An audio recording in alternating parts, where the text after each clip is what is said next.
Hey, what's up you guys, it's Connor, and today I'm going to be continuing my 2016 reading wrap-up with books 126 through 135.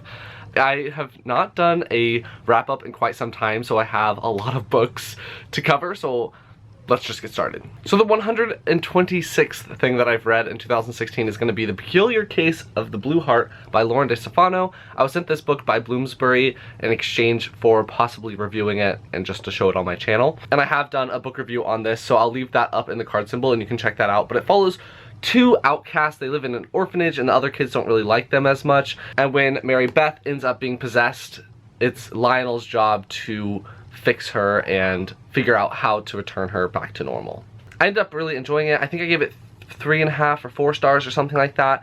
It was really cute, fun, fast-paced. I think a lot of younger readers will really enjoy it, so yeah, there's that one. I then read Truthwitch by Susan Dennard, I don't know. I've been told how to say it and I keep forgetting. This one is a very popular book on BookTube. It follows two girls, Sophie and Assault, and they are both witches. And in this world there are tons of different types of witches, and Sophie is a truth witch, so she can tell when people are lying or telling the truth, and Assault is a thread witch, so she can see the bonds between different people, but she can't see her own bonds. I ended up giving this book 3 stars. I had a few problems with the romantic relationship possibilities. Like, the guys are trying to kill the girls and are abusing the girls, but the girls like them, so I don't know, I didn't really like that. And then they're supposed to be best friends, but they didn't really seem like they were best friends a lot of the time. Like, they would be like, oh, she's fine, she's dying, but she's fine, I'll check on her later, kind of thing. So I don't know, a couple of things I didn't really like, but I will definitely be continuing with the series because I like the magic system and the world, and I'm curious to see how that will all unfold.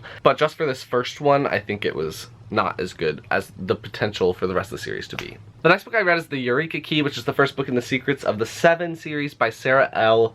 Thompson. I ended up loving this book. This book was sent to me by Bloomsbury again for possibly reviewing it, and I ended up giving this book 4 stars. It was so much fun. It was a middle grade national treasure, basically, and so these 3 kids have to go through all of these different challenges and puzzles and figure out things that have to do with American history to get this secret weapon before the bad guys do.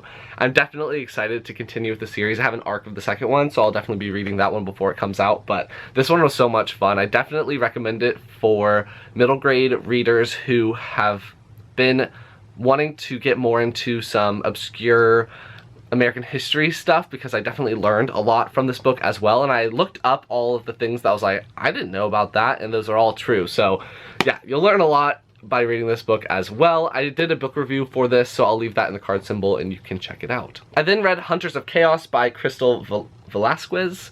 I don't know how to say that. This follows 4 girls at a private boarding school situation, and some weird stuff starts happening, and the girls are from all different national backgrounds, and they end up all being able to turn into different types of big cats. There's an evil lurking in the background, and the girls have to use their powers to save the world. It's a very girl power as well as accepting people from different backgrounds middle grade read, so I definitely recommend it. And I ended up giving this first book 4 stars. I want to continue with the series soon because it was so much fun, and all the girls are so different, so you'll definitely see different things in them that you can recognize in other people or yourself. Definitely liked this one. I'm sorry I'm not going into a huge amount of detail, but there are a lot of books that I'm trying to cover, so sorry about that. I'll leave links to the Goodreads pages down below and you can check them out for more thoughts and ratings and everything like that. The next book I read is Red Right Hand by Levi Black. I was sent this book in the fall tour box that had a bunch of other horror books in it, and so I picked this one to start off with. I didn't end up really liking it too much. I had a lot of problems with it, but it mainly came down to this book just wasn't for me. I did a book review for this, so if you want to check it out, again, it'll be up in the card symbol. If you want to know more of my thoughts, check out my review on this one. I then picked up Updraft by Fran Wilde, which came in that same box with Red Right Hand. This one is a fantasy dystopian world where the people all live on these spires that are made out of bone, and the bone continuously grows up, and people have to keep moving up. And in this society where you are on the spire is basically your social standing. So the people at the top of the spire are the most powerful ones, and then the people at the bottom of the spire are the ones that people don't really care about as much. It follows a young girl who's living towards the top of the tower, but she ends up breaking the law. Then she's forced to join this very secretive governing group called the Singers. She starts to find out different things about their society and that it's not a utopia. It has a lot of dystopian tropes, obviously, but I ended up enjoying it. I gave it 4 out of 5 stars. I'm curious to see where it'll go in the next book because I think that the world will be expanded a lot more. But for this first one, I really enjoyed it. And I thought that the whole singing aspect and how all their laws are songs and their histories are songs and everything like that, I thought that was all very interesting. So if this one sounds interesting to you, I did a book review for this as well, which will be in the card symbol. I then decided to continue Fairy Tail, which is my favorite manga. I'm sorry if you can hear Nook. So I read the 15th volume. This is basically a huge battle between a character named Loxus and the rest of the Fairy Tail Guild. You guys know how much I love Fairy Tail, so I ended up giving this 4.5 stars. I just love it so much. The friendships and the different types of magic, I just love it all. So yeah, I definitely recommend Fairy Tail if you haven't read too much manga. It seems like a lot of people, when they have read a lot of manga, they don't like Fairy Tail as much, but it was my first one, so I have a special place in my heart for it. Hopefully I'll be continuing with this soon. Next I read Hotel Valhalla Guide to the Norse Worlds, which is a companion book to the Magnus Chase series by Rick Riordan. This one's supposed to be read between books 1 and 2 because they give hints about what is going to be happening in book 2.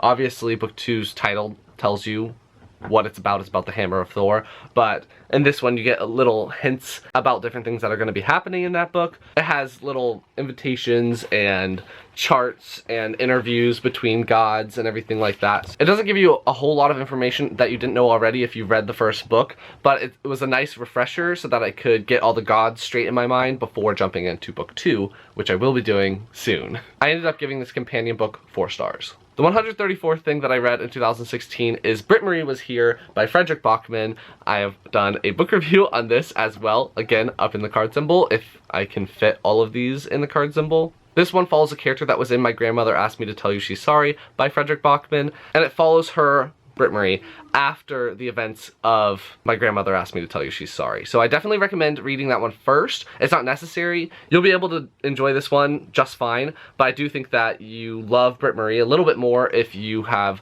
learned about her in My Grandmother Asked Me to Tell You She's Sorry. Also, this one spoils some things that happen in that book, so yeah, if you're gonna be a huge Fredrik Backman fan like I am, My Grandmother Asked Me to Tell You She's Sorry, then Britt-Marie Was Here. I don't want to talk about the plot too much because it would, again, spoil that other book. I ended up giving this book 5 stars though. It is so good. I love Fredrik Backman. And the 135th thing that I read in 2016 is going to be The Wild Ones by C. Alexander London, aka Alex London.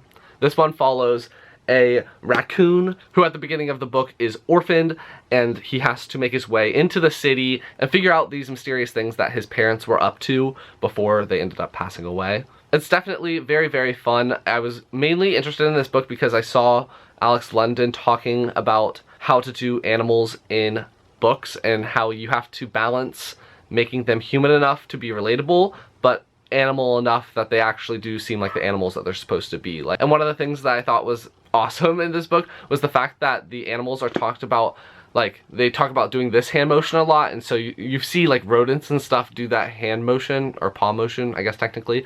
So that has meaning in this book, and so it just has a lot of those little elements of animals mixed in with being more human. I ended up really enjoying it. I gave it 4 stars. I'll be continuing with the series as well because I want to. And one more cool thing about it was the wild ones are the good guys and domesticated pets are the bad guys.